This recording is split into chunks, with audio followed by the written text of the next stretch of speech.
about it. And let's start with the biggest story of the day, and that is the news that DeWanna Bonner is no longer with the Indiana Fever. It was reported last night that DeWanna Bonner had no intentions on returning to the Indiana Fever, and then the news broke today that the Indiana Fever had indeed waived DeWanna Bonner. DeWanna Bonner just learned the WNBA doesn't forget, and it definitely doesn't forgive. One day she's tossing barbs at Caitlyn Clark, and the next, silence. Total ghost town. No signings, no workouts, not even a charity camp invite.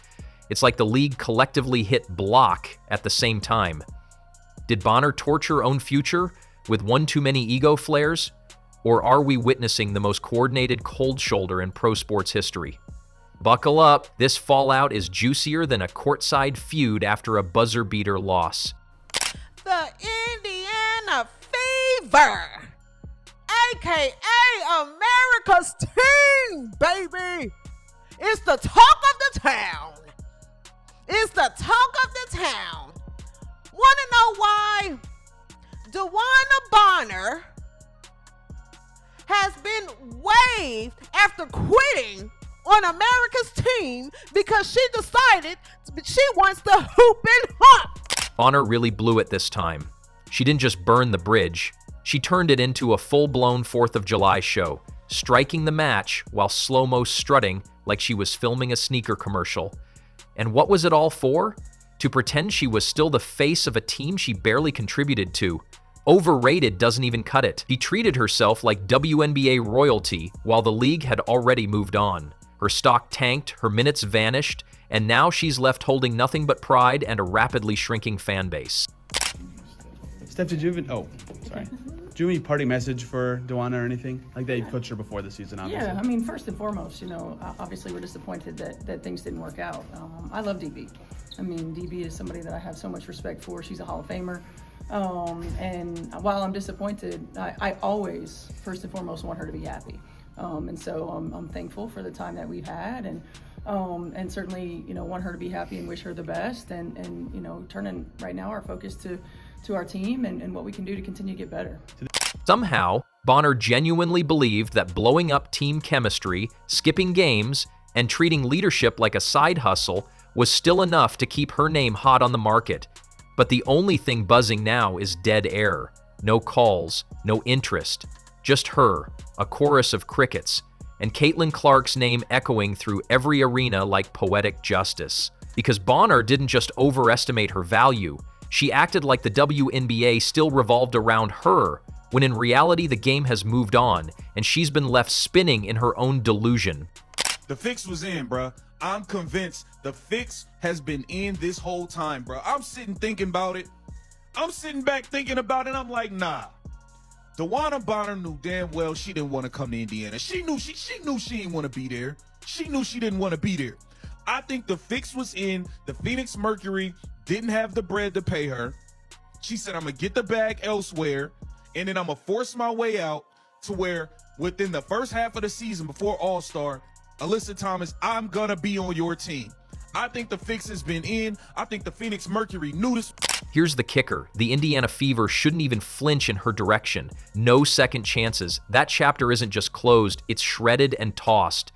Bringing her back would be like reinstalling malware and acting shocked when your system crashes again. Bonner didn't just ghost the court, she mentally packed up weeks ago and never returned from her self-important sabbatical. This wasn't a misunderstanding, it was willful detachment, and calling it betrayal is generous. It's sabotage with a side of delusion if she actually expected a warm welcome after all that. So DeWanna Bonner responded. She responded to leaving the Indiana Fever, and at least she didn't go out there and call out the Fever or anything. At least she didn't do that, I guess. But she has, in fact, spoken about leaving the Indiana Fever. And look, at the end of the day, she didn't want to be there. She didn't want to be there. And if you're either with us or you're against us, and clearly you're now against us. And she's gonna walk to the Phoenix Mercury. If you enjoyed, please leave a like and subscribe our channel. Let's be honest, the locker room isn't just a place for sneakers and Gatorade. It's where trust is built, where teams are forged. And Bonner, She might as well have walked in wearing a neon sign that said Division for Hire, stirring the pot like she was auditioning for a reality TV villain arc.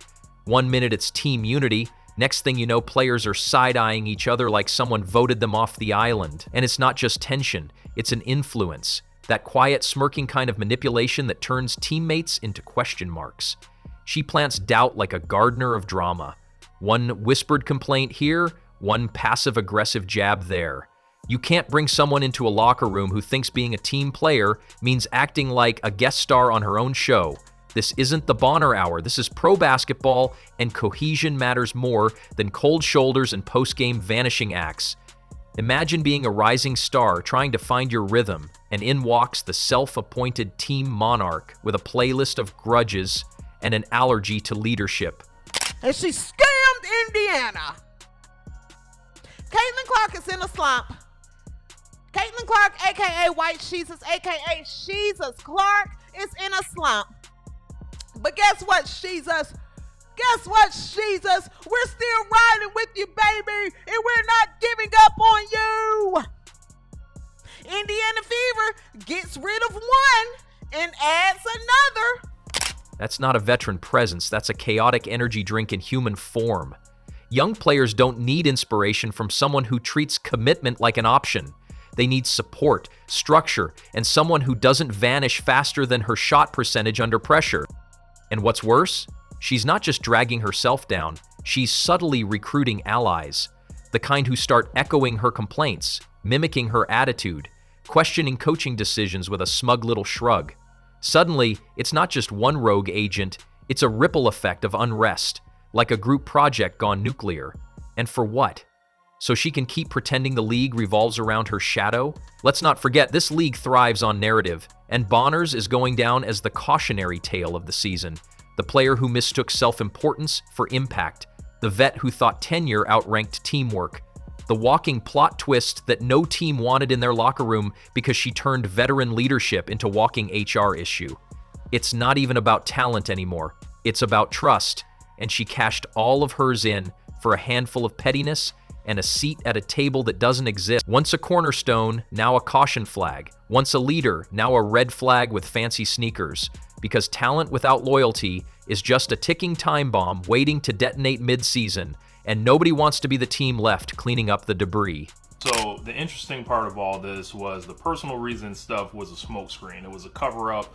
The timeline behind all this was DeWanna Bonner actually requested a trade. So trade requests are common. Well, if she requested a trade from me, that takes her out of the quitting portion. I think what happened is her salary was so exorbitant that they could not find the right combo of value in the teams that could match the players to make those numbers match.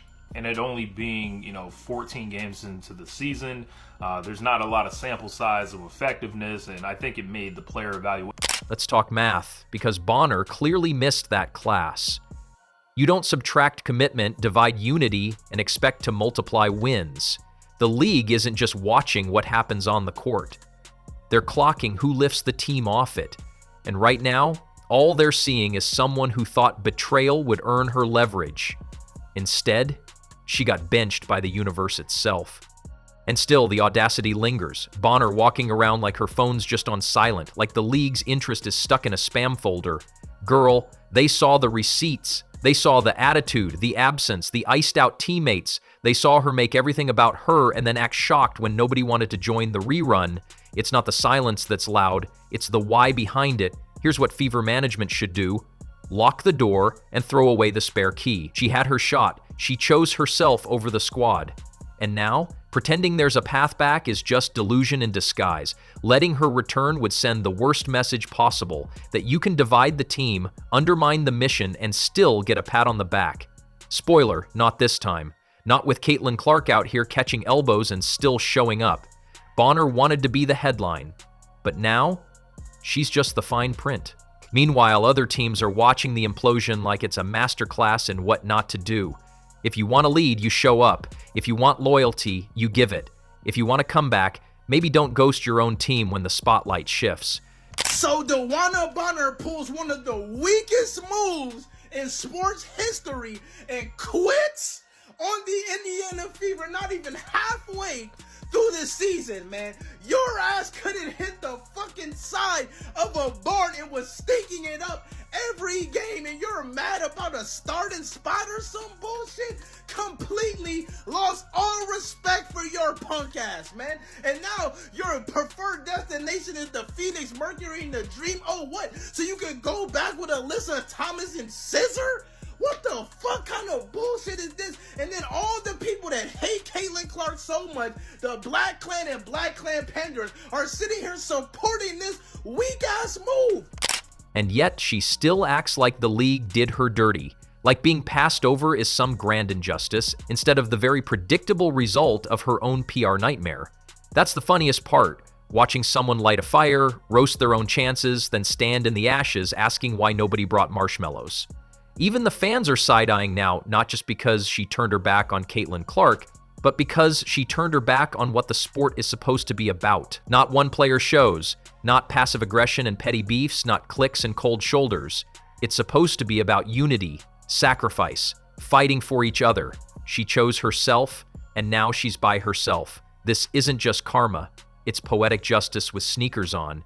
Because when the game calls and the teams answer, they don't want drama in disguise, they want heart, grit, players who rise with the team, not above it. And Bonner?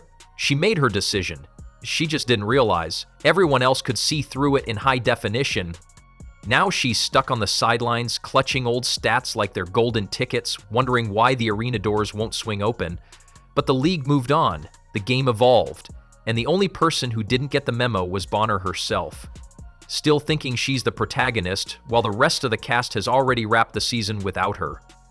The truth is, you can't claim to be a leader and then vanish when it counts. You can't expect a hero's welcome when you ghost the squad, question the culture, and act like loyalty's just a suggestion. News. You can welcome Arie McDonald back to the team. The Fever said, you know what? We're not even going to bother trying to trade DeWanna Bonner. We're not going to get anything for her. We are going to move on. They have waived her. I believe it saves about $135,000 from what they were paying her, which that is obviously gets freed up. They already had, I think, 30-some thousand already freed cap space, so they signed Arie McDonald, so now that's 11. I believe they will. It may not happen right away because now that they're back to 11, they may take some time and look and do some research. And I talked. And now, with every rejection, with every call that never comes, she's learning the harshest lesson in sports. When you make it all about you, don't be surprised when no one shows up to cheer. And just when you thought the plot couldn't get thicker, bam! Suddenly, there's Stephanie White looking real cozy in the center of the storm. Not panicking, not clarifying, just existing with the suspicious calm of someone who either knows everything or is way too good at pretending she doesn't. Because let's be honest, this isn't just about Bonner spiraling into professional purgatory. This has the quiet fingerprints of a deeper, much pettier operation. The way she casually sidesteps accountability, that's not leadership. That's selective blindness, or worse, silent endorsement. Because let's be real, what commissioner worth their paycheck would let this level of chaos swirl around one of the most marketable players the league's seen in decades without lifting a single immaculately manicured finger? Either there's a bigger agenda or someone's getting their popcorn ready and letting it all burn for entertainment. WNBA fans, we got some breaking news. As I predicted in my video yesterday, DeWanna Bonner, who requested a trade from the Indiana Fever, has officially been waived. Indiana Fever were unable to find a trade package that worked for her $200,000 contract. I predicted that it would make more sense to waive her, allow a team to either pick her up off of waivers, which I don't think will happen, or allow her to clear waivers and go sign with another team for a different contract amount that fits under their cap. The news of DeWanna Bonner being waived comes from Chloe Peterson of the Indy Star. She does do great work on that beat. What's next for the Indiana Fever? We'll be re-signing Arie McDonald on a veteran minimum. We'll have another free spot and cap space to sign another player. And for what? Jealousy. That most tired, tragic, and shockingly career-ending of emotions. You'd think with this many women at the top, the playbook would be smarter. But nope, it's not ambition we're watching. It's a vendetta in a pantsuit. Caitlyn Clark shows up, shifts the culture, brings in record-breaking ratings, and suddenly she's got a target on her back the size of the Barclays Center. Meanwhile, veteran players and coaches are out here self-destructing on public display because they can't handle not being the headline anymore. We're witnessing it in real time. Full-grown professionals blowing up their own legacies because someone younger, shinier, and more talented walked into the room. One coach pretending not to see. One commissioner pretending not to hear. A league full of players either caught in the crossfire or busy choosing sides based on high school cafeteria logic. And the worst part? They think they're being subtle. They think no one notices the optics. But everyone does. The fans do, the sponsors do, the networks definitely do. And they're not impressed. They're watching women with power fumble it in front of the biggest spotlight the league has had in years. All because someone new had the audacity to be great too fast. Wait, if DeWanna Bonner had requested a trade, like if she requested a trade, this is my only issue with the situation. My issue is not DeWanna Bonner wanting out. My issue is the fact that she took her money and just refused to play. She refused to play. Like, you had fans out there praying for you. Hoping that it wasn't any family issues and saying, like, you know what, like, giving you the benefit of the doubt. I don't want to come off the bench is not a personal issue. Let's call it what it is. Ego-driven sabotage dressed up as veteran standards. As if elbowing someone mid-air is just tough love. As if denying touches, isolating teammates, and running passive-aggressive interviews is somehow leadership. It's not mentorship, it's not strategy. It's a tantrum in sneakers, cheered on by a few people in power who seem more invested in gatekeeping than growth. Stephanie White, for all her experience, should know better. She's not new to this. She's had a front row seat to every phase of this league. But instead of using that influence to build something better, she's letting cliques and politics shape the narrative. But here's the thing. Silence is an answer too. And the answer everyone's hearing is loud and clear. Some players are protected, some aren't. And if you rise too quickly or shine too brightly, prepare to be clipped by the same system that claims to uplift you. At this rate, the WNBA might need a separate awards night just for career casualties. Most dramatic downfall, fastest fall from grace, best supporting performance in a jealousy-fueled implosion. Do you kind of detail? I think she talked about how it didn't exactly go how she wanted in that. What exactly that entailed for you guys and her? Yeah, I mean, obviously DeWanna's a Hall of Famer, future Hall of Famer, one of the best that's ever played our game. We were really excited when she decided to come here in the off season. I mean, so was everybody, to be fair. So was everybody, and I do think that was a signing that was made more of a look, see who we can get. Because these aren't just bad choices, they're full-blown kamikaze missions. So yeah, someone better start keeping count, because at this rate, it's going to be an entire chapter in the WNBA's history titled, How Petty Jealousy Tanked Half the League. Coaches who forgot they were supposed to lead, executives who forgot they were supposed to protect, veterans who forgot they were supposed to pass the torch, not set it on fire, and the saddest part? This isn't a mystery. This isn't some complex conspiracy. It's painfully obvious. Everyone sees it. The fans are calling it out. The analysts are whispering it. The numbers don't lie. But still, here we are, watching another potential legend get slow roasted for the crime of being too good, too fast. Stephanie White might think she's playing 4D chess, and the commissioner might think she's above the drama, but guess what? When the dust settles, people remember. They remember who stood up. They remember who vanished. They remember who fostered unity and who fostered ego. So far, the scoreboard isn't looking too good for the folks in power. Keep watching. Keep counting.